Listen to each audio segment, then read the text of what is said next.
Санкции санкциями, но жизнь продолжается. Отмена России не случилась. Теперь мы знаем, что есть точно жизнь после смерти. Центробанк не собирается снижать ставку. Рубль остается не очень стабильной валютой. Людей не хватает на производство. В России есть ответные ходы. Цены на товары будут подрастать. Мы увидим то, что нам очень не понравится. Так, сидеть. Будь готов к неожиданному. Завтра может быть другим, каким ты не видел его. Я приглашаю тебя стать участником движения успешных людей. 1,5 года назад все были уверены абсолютно, что экономика России рухнет под прессом санкций, но этого не случилось.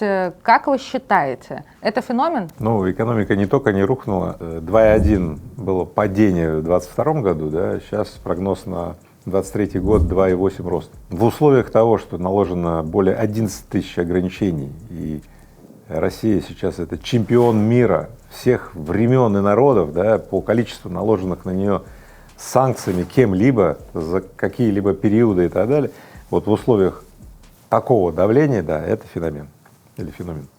В общем, и феномен, и феномен. Россия в 2023 году все еще сильно интегрирована в мировую экономику, и отмена России не случилась. То есть предприниматели России активно простраивают новые маршруты, альтернативные. Правительство России резко изменило свою политику по поддержке некоторых отраслей. Ситуация, я бы не сказал, что вот прям волшебная, но рабочая. Лет 10 придется выстраивать новую логистику, новые мостовые переходы, новые контейнерные трассы и так далее. Но действия уже начались. Недавно Евросоюз согласовал 12-й пакет санкций. Кажется, Европа не собирается на этом останавливаться, и другие страны не собираются на этом останавливаться. Как вы думаете, это может все-таки серьезно отразиться на экономике России? Давление будет на Россию продолжаться, и вот этот вот кризис будет длиться не менее 10 лет. Мы не вернемся в ближайшие 10 лет вот в то состояние, которое многие еще помнят. Можете его забывать. Кстати, кто не успел это попробовать, а что, в фильмах это все есть, можете посмотреть, как это было. Вот так вот этого уже не будет, поэтому можете и не смотреть эти фильмы. Отложенный эффект санкций может очень сильно ударить по России. И так сработает, что мало вообще не покажется. Центробанк уже посылает сигналы, что экономика перегрета и так далее. Это означает, что Центробанк не собирается снижать, например, ставку. А при такой ставке это просто удушение для промышленности и для экономики. Вот и все. Мы находимся в петле теперь уже самоудушения, да? Одно дело, когда тебя снаружи давят, но когда внутри никак не может общество перестроиться, да, и отключить режимы самоудушения, это действительно волнительно. Мы думаем, что ну вот все, пережили удар, теперь можем вот примерно так же и переживем. Да нет, будет удушение. Санкционное давление, вторичные санкции на те страны, которые сотрудничают с Россией и так далее, будут продолжаться и так далее. Вот и все. Никто не успокоится. У России только один шанс — перейти в состояние, когда Россия значимо самодостаточна, индустриализирована и очень сильно интегрирована с мировым сообществом без смены поведенческих стратегий, свойственных россиянам, ничего не получится. Мы все еще достаточно инертны. Никакого возврата в прошлое не будет. Мы все еще живем в таком вот имперском варианте. Все это хорошо для фантазий, но в прикладном действии оно отвлекает нас от банальных вещей, которые необходимо сделать. Все еще только 3% людей в России приняли новую реальность. Да? Я хочу, чтобы эти 3% хотя бы вот увеличились в 2-3 раза. Пусть 10% примут. Когда 10% людей, дееспособных в России, примут вот эту вот новую реальность, все начнет разворачиваться очень быстро. Почему не получилось разрушить экономику России санкциями именно? Россия оказалась сильнее, чем думали на Западе. Это объективно, и многие аналитики и обозреватели уже это признали. Да и в России многие люди удивились, что Россия оказалась сильнее, чем думали, да, и это приятно. Давайте вспомним исторические аналогии. Ведь когда произошла революция, были наложены, ну, не просто санкции, а были разрыв всех там отношений и так далее. Потом достаточно быстро американцы стали поставлять технологии, строить гидроэлектростанции для Советского Союза и так далее. Да, за золото, но иностранцы приезжали, и торговля шла, хотя, в общем-то, казалось, что мир разделился плотно на лагеря, которые вот между ними вот железный занавес. Вот. Поэтому давайте так, санкции санкциями, но жизнь продолжается, и исторические аналогии показывают, что после каждого вот этого обострения и закрытия взаимодействия потом начинается там налаживание мостов и так далее. Не все, сразу скажу, иностранцы покинули Россию. Я так скажу, Кроношпан, у нее в Россию 3 миллиарда евро инвестиций. В Россию, Белоруссию. Кроношпан продолжает инвестировать. Что удивительно, Кроношпан не может купить оборудование в Германии. Но он также не может завести в Россию оборудование из Германии. Поэтому Кроношпан, который традиционно закупает именно немецкое оборудование для своих заводов в России, сейчас, знаете, откуда закупает оборудование? Правильно, из Китая. Теряет немецкая промышленность. Могу продолжить дальше. Кнауф, немецкая компания, не собирается никуда из России. Если бы собрались, я бы с удовольствием выкупил активы Кнауф, кстати. Понятно? Они никуда не собираются, они продолжают инвестировать в Россию, потому что они прекрасно знают, что после каждых вот этих обострений начинается возврат, а ты попробуй, если ты на волне эмоций вот этих туда-сюда-то выскочил, попробуй потом вернуться в рынок, где конкурентность, где много других желающих, потому что туда, куда ты стремишься, туда многие стремятся. А что сегодня происходит с нефтегазовыми доходами? Сразу обрушить санкциями не удалось, потому что, санкции кто вводит? Глобальное правительство, обычно говорят, коалиция западных стран, которые возомнили себя глобалистами и говорят, вот все, как мы решим, так и будет. Вот эта коалиция, да, она имеет большой вес, но она не может сразу все перекосить, хотя удары чувствительные, это вы сами видите. От эффекта сразу разрушить экономику России, вот, который не получился, Запад уже перешел к удушению экономики. Весь теневой флот, который возит сейчас нефть, да, на него давление, да. Дальше на страны, которые помогают обходить санкции, страны, которые покупают нефть из России, да, вот от этого теневого флота и так далее. Вот на них всех будут давления от гегемона. В результате, еще раз говорю, Запад или коалиция западная переходит к такому подходу на удушение. Что будет с Россией, если нефтяные доходы уменьшатся в 2 раза? Во-первых, подождите, кто решил, что они уменьшатся? Это зависит от того, как будет отвечать Россия. Если Россия будет продолжать и ждать, и ничего не делать, только они уменьшатся, конечно. Может, и не в 2 раза, может, еще и больше уменьшатся. Вот в России есть ответные ходы. И будет зависеть, как будет вести себя Россия, как будет вести себя арабский мир. Будет зависеть от того, как поведут себя Индия, Китай и многие другие страны. Дело в том, что мы не находимся в мире, как 30 лет назад. Многие страны разбогатели. Поэтому раскладка, конфигурация будет другая. Потом поживем, увидим, но еще раз говорю, если мы будем относиться к этому с подходом поживем, увидим, мы увидим то, что нам очень не понравится. Время турбуленций всегда использую для того, чтобы перегруппироваться, увидеть новые возможности, захватить их, и помочь ведущим предпринимателям сделать то же самое. Кто-то ходит в баню, кто-то ездит на рыбалку, кто куда на Новый год. Да. Я лично езжу с успешными предпринимателями в какую-нибудь теплую экзотическую страну, где мы проводим несколько дней вместе. И в этот раз я еду в Таиланд. Поэтому внимание всем предпринимателям с оборотом от 500 миллионов и с прибылью более 50 миллионов рублей в год. Внимание, внимание. С 3 по 13 января буду в Таиланде, проведу программу 5-дневную, и другие дни будем вместе делать бизнес-разборы, менторство, коучинг. Более 30 ведущих предпринимателей, топовых предпринимателей, суперуспешные люди для того, чтобы каждый из вас смог усилить существующий бизнес, или открыть новый бизнес и воспользоваться вот этими внешними обстоятельствами, где на руинах прошлой стабильности мы построим превосходящий бизнес империи. С какими основными проблемами Россия сегодня сталкивается из-за санкций? Первое, все еще не можем заместить технологическое производство. Мы не производим самолеты. Самолетостроение практически находится около нуля в России. И сейчас идет вот этот сложнейший этап восстановления или рождения нового авиапроизводства.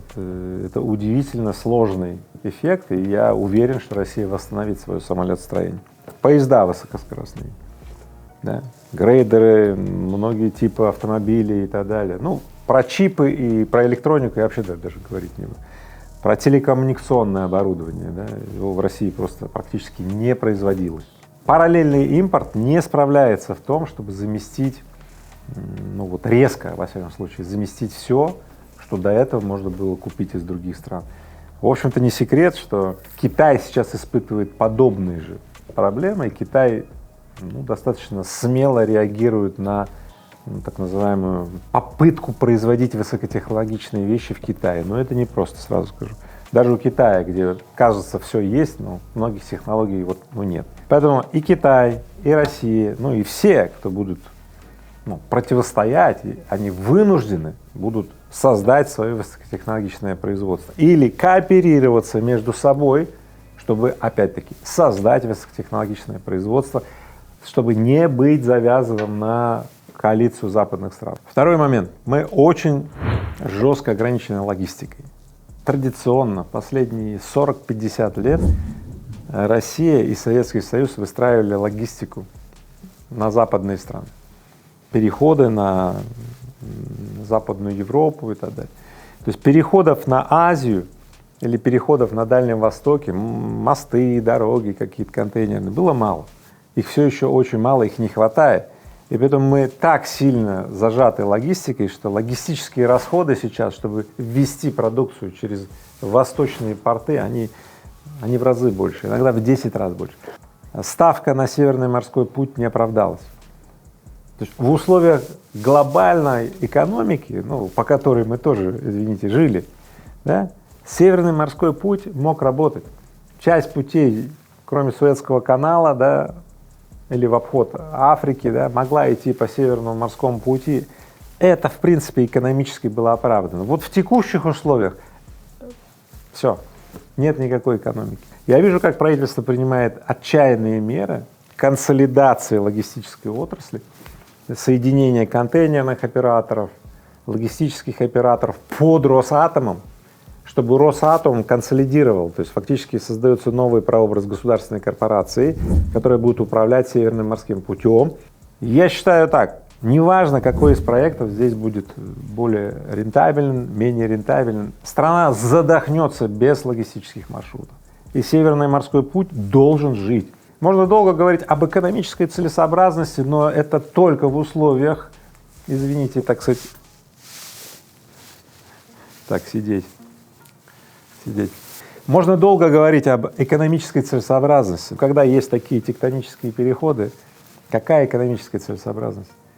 Быть бы живым. Именно поэтому северные маршруты должны быть, восточные маршруты должны быть. Необходимо построить очень много логистики, и поэтому я очень рад, что правительство реагирует на это вот таким вот мобилизационным путем. Третий момент. Рубль остается не очень стабильной валютой.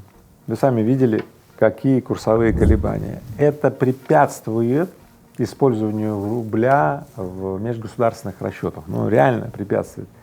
Представляете, да, кто-то там стал вести контракт, а у него курсовые разницы такие вот. Это сдерживает применение рубля в трансграничных операциях. Расчет на то, что дедоларизация произойдет в расчетах, реально не оправдался.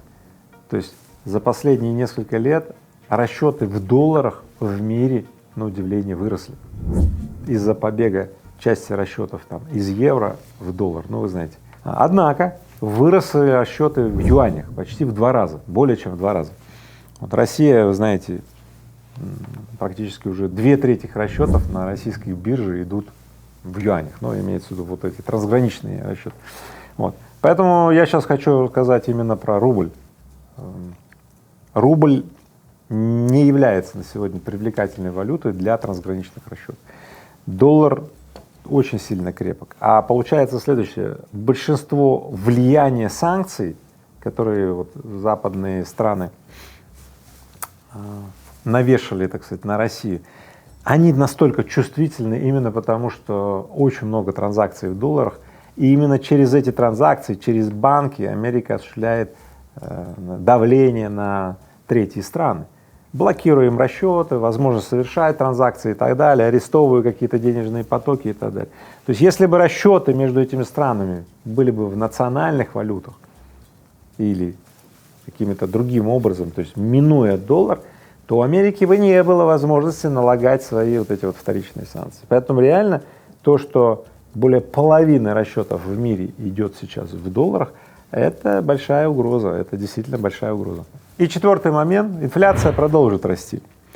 Идет большой госзаказ, идет большое вливание, экономика сейчас поддерживается вот этими прям как на стероидах, вот, понятно, да?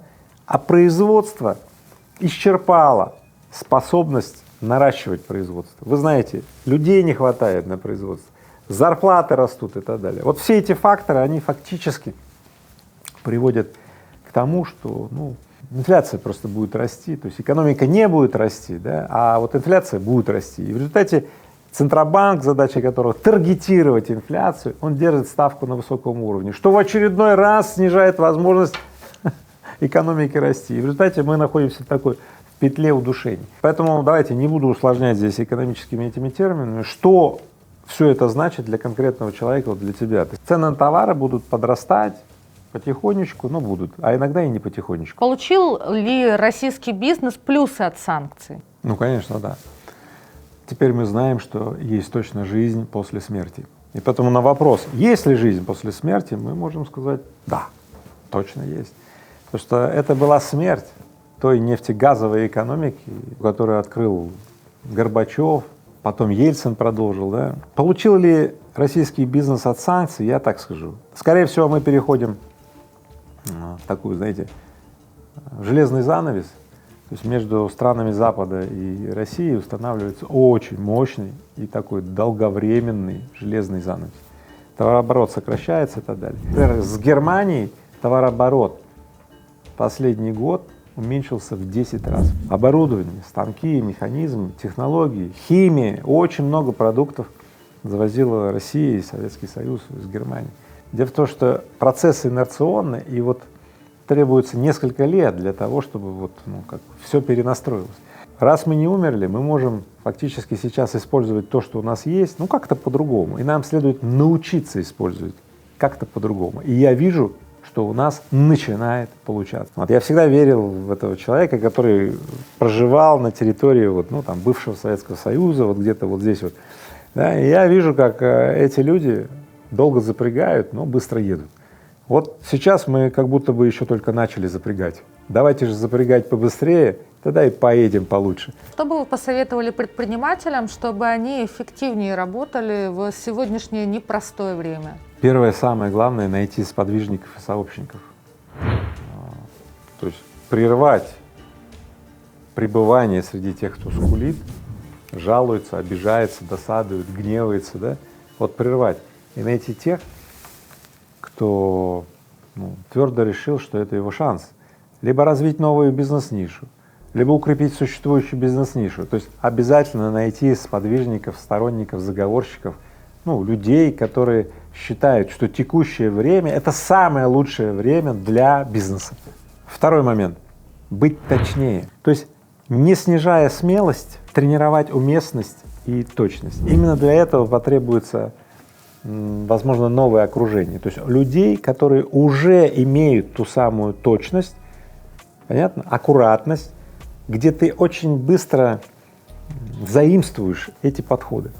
Потому что, применяя старые подходы, вот те, которые были для мирного времени, для предыдущей фазы и так далее, слушайте, можно, в общем-то, залипнуть так и попасть в чем-то конкретно. Поэтому второй пункт — аккуратнее рискуйте, будьте более точными. Для этого вам первый пункт, опять же, потребуется — найти людей, которые уже умеют более точно, да, или более уместно применять или использовать то, что есть. Да, и где много таких людей, будет ссылка в описании под этим роликом, прям проходите, подключайтесь в сообщество, Equium бизнес-сообщество, X10 движение, и вы окажетесь в правильном питающем окружении. Третье, это очень гигиенический момент, не допускайте кассовых разрывов, записывайте свои доходы и расходы.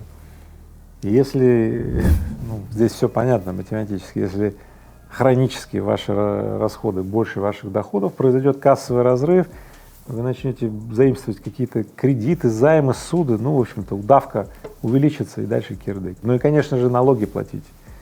А то, не допуская кассовый разрыв, вы еще сделаете самую, ну, такую важную ошибку, не доплатите налоги, и тогда вам такой разрыв устроит, вот, мало не покажется. Четвертое.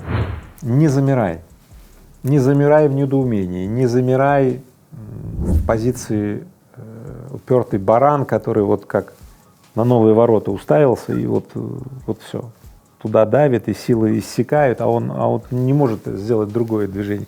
Не замирай в обыденности своих приемов. Если тот прием, который ты всегда использовал, или вот он классно работал, вот он перестал работать, ну ты еще раз там потыкай, ну дальше давай, пробуй другие приемы. Понятно? Другие бизнес-ниши, другие продукты, другие клиентские сегменты и так далее. И опять же, для этого тебе поможет первый пункт этого сообщения. Что, по-вашему, изменится в мировой экономике в ближайшее время? Природа человечества — это цикличность. Цикл роста благосостояния, накопления благоденствия закончился. Сейчас идет такое вот торможение, пока даже не спад, но торможение. В 2024 году впервые рост мировой экономики замедлился и может оказаться даже около нулевым. Мир накопил настолько много противоречий, которые не могут быть решены вообще никак в дипломатическом пути и так далее. Поэтому следующее десятилетие — это будет десятилетие специальных военных операций по всему миру. То есть мир будет искать новую точку равновесия или новую область динамического равновесия, и поиск этот будет сопровождаться огромным количеством, к сожалению, военных столкновений. А это все новая реальность. Слабых, немощных, тот, кто не может защищаться, их будут буквально вот так вот стирать. Поэтому берегите себя, давайте вместе размножать хорошее, пусть плохому места просто не останется. Будь готов к неожиданному. Завтра может быть другим, каким ты не видел его.